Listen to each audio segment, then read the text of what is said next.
నైరుతి బంగాళాఖాతంలో ఏర్పడిన ఫెయిన్జెల్ తుఫాను ప్రభావంతో కేరళలోనూ శనివారం నుంచి భారీ వర్షాలు కురుస్తున్నాయి. పత్తనందిట్ట జిల్లాలో ఆదివారం ఉదయం నుంచి ఎడతెరిపి లేకుండా కురిసిన వర్షాలకు శబరిమలలో అయ్యప్ప భక్తులు తీవ్ర ఇబ్బందులు ఎదుర్కొంటున్నారు. పంబా నదిలో ప్రవాహం పెరగడంతో అధికారులు అప్రమత్తమయ్యారు. ప్రమాదాలను నివారించేందుకు చర్యలు చేపట్టారు. మంగళ బుధవారాల్లో ఉరుములు మెరుపులతో కూడిన భారీ వర్షాలు కురుస్తాయని భారత వాతావరణ శాఖ హెచ్చరికలు జారీ చేయడంతో అయ్యప్ప భక్తులు వనయాత్రలను నిషేధించారు. కేవలం పంబా బేస్ నుంచి మాత్రమే యాత్రకు అనుమతిస్తున్నారు.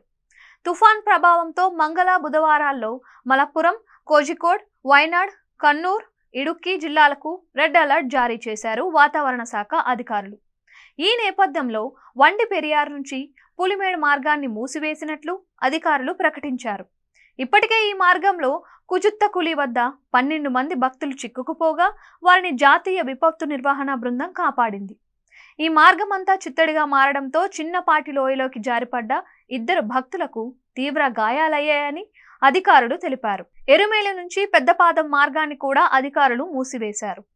ఈ మార్గంలో కాలికట్టై ఆశ్రమం, అజుతా వద్ద చిక్కుకుపోయిన 450 మంది భక్తులకు ఎరుమేలికి అక్కడ నుంచి 11 బస్సుల్లో పంబా బేస్కు తరలించారు.